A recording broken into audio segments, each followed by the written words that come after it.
മുഖ്യമന്ത്രിയുടെ ഓഫീസിൽ നിന്ന് തന്നെയാണ് PR ഏജൻസിക്കുള്ള കത്ത് പോയത് എന്നും ഈ അധികമായി എഴുതിച്ചെടുത്ത് വരുന്ന പുറത്തേക്ക് മുഖ്യമന്ത്രി ഓഫീസിൽ നിന്നാണ് പറഞ്ഞത്. അല്ലെങ്കിൽ മുഖ്യമന്ത്രി ഓഫീസിൽ 2 പ്രമുഖരാണെന്ന് പറയുന്നു. അത് ആരാണെന്ന് താങ്കൾക്ക് വല്ല അറിവുണ്ട്? ആര് പ്രമുഖർ എന്ന് പറയുന്ന ADGP അജിത് കുമാറും ഈ പറയുന്ന P ശശി അല്ലാതെ ആരാ? ADGP Ajith Kumar police head ക്വാർട്ടേഴ്സിലല്ലോ.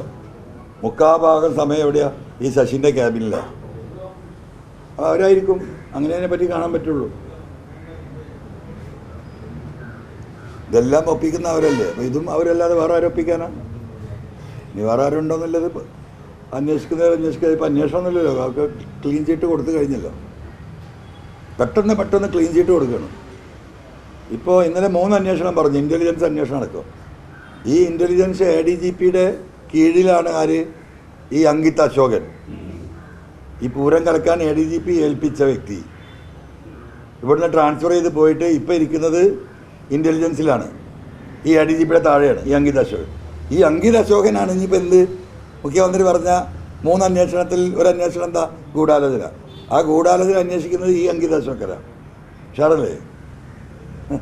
ഇത് വെള്ളരിക്കാ പട്ടണം. വേറെ വെള്ളരിക്കാ പട്ടണം നമുക്കറിയാം. ഇനി വേറെ വല്ല എന്താ പട്ടണം ഉണ്ടോയെന്ന് അറിയില്ല. കാരണം ഇത് വെള്ളരിക്കാ പട്ടണത്തിൻ്റെ നിലവാരത്തിന് പുറത്താണിത്. അതെ, പൂരം കലക്കിയ അങ്കിത്തിനെ താൽക്കാലികമായി തെരഞ്ഞെടുപ്പ് കഴിഞ്ഞപ്പോൾ അതിൻ്റെ പീരീഡ് റിസൾട്ട് കഴിഞ്ഞപ്പോൾ അതിൻ്റെ പീരീഡ് ട്രാൻസ്ഫർ ചെയ്തു. ഇപ്പോൾ അദ്ദേഹം ഇരിക്കുന്ന ഇൻ്റലിജൻസ് ADGPൻ്റെ ഓഫീസിലാണ്. ആ ഇൻ്റലിജൻസ് ADGP ആണ് ബഹുമാനപ്പെട്ട മുഖ്യമന്ത്രി പറഞ്ഞ 3 താല അന്വേഷണം. ആ 3-ൽ ഒരാളാണ് ഈ പറയുന്ന അങ്കിത്.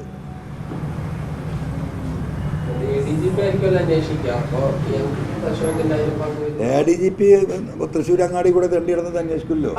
അതിനാണ് താഴെയുള്ള SP-മാരും DYSP-മാരും CI-മാരൊക്കെ.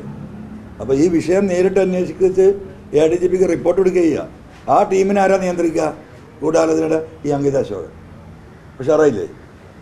നടക്കട്ടെ. CBIക്ക് ഉറപ്പ് കിട്ടിയിട്ടുണ്ടെന്നാണ് പറഞ്ഞത്. CBI യോഗത്തിൽ പറഞ്ഞത്. അതായത് ADGPയെ മാറ്റാം, ഉടൻ തന്നെ ഈ റിപ്പോർട്ട് വന്ന ഉടൻ മാറ്റാമെന്ന് ഉറപ്പ് കിട്ടുന്നത്. അവരത് ആശ്വസിച്ച് നിൽക്കുകയാണ്. അല്ല, മാറ്റം 100% എനിക്ക് ഉറപ്പാണ്. ADGP അജിത് കുമാറിനെ ഈ റിപ്പോർട്ട് വരുന്നതോടുകൂടി ഈ ആഭ്യന്തര ചുമതലയിൽ നിന്ന് മാറ്റി വേറെ ചുമതലയിലേക്ക് അപ്പുറത്തേക്ക് ഇരുത്തും. അത് മാറ്റി അപ്പുറത്തേക്ക് ഇരുത്തും. അതാണ് അടുത്ത നാടകം. അതുകൊണ്ടാണ് ഞാൻ 15-20 ദിവസമായിട്ട് പറഞ്ഞുകൊണ്ടിരിക്കുന്നത് അത് സസ്പെൻഡ് ചെയ്യണമെന്ന്. ഇപ്പം എന്താ തൃശ്ശൂർ പൂരത്തിലുണ്ടായത്?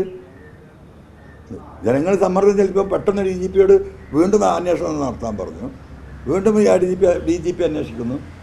ഇദ്ദേഹത്തിന് വീഴ്ച വന്നിട്ടുണ്ട് അജിത് കുമാറിന്. ആ റിപ്പോർട്ടാണ് കൊടുത്തത്. അപ്പം എന്തായി? സ്വാഭാവികമായിട്ട് ആ സ്പോട്ടിൽ എന്താ ചെയ്യേണ്ടത്? ഈ നാട്ടിൽ നടക്കുന്ന നീതി എന്താ? ഈ കേരളം പോട്ടെ, ഏറ്റവും വലിയ സാംസ്കാരിക കേന്ദ്രം ഒരു ഉത്തർപ്രദേശിലാണെങ്കിൽ നടക്കില്ലല്ലോ ഈ കാര്യം. ഗുജറാത്തിൽ നടക്കുമോ? ഏറ്റവും എന്താ പറയുക, ലോ ആൻഡ് ഓർഡർ മോശം എന്ന് നമ്മൾ പറയുന്ന ആ സംസ്ഥാനത്ത് പോലും നടക്കില്ല. കാരണം അങ്ങനെ DGP ഒരു റിപ്പോർട്ട് കൊടുക്കുമ്പോൾ ഇത് വലിയ സൊസൈറ്റിയിൽ സ്റ്റേറ്റിലും വലിയൊരു ഇഷ്യൂ ആയി നിൽക്കുന്നൊരു വിഷയം.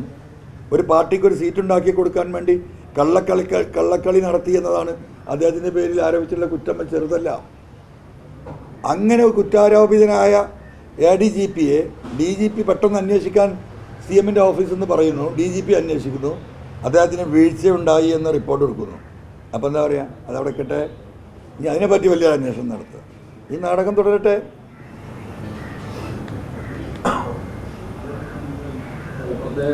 രാഷ്ട്രീയത്തിൽ എപ്പോഴും സ്വാധീനം ചെലുത്തുന്നവരാണ് സാമുദായിക സംഘടനകൾ.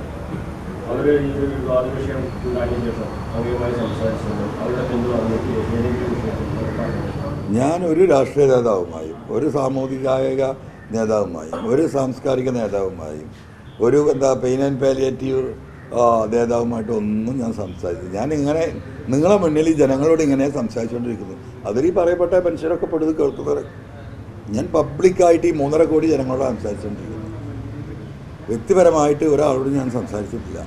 അത് സംസാരിക്കേണ്ട ഘട്ടമാകുമ്പോൾ പൊളിറ്റിക്കലി അതിൻ്റെ ഒരു സ്റ്റേജ് ആകുമ്പോൾ ആലോചിച്ചാൽ മതിയല്ലോ.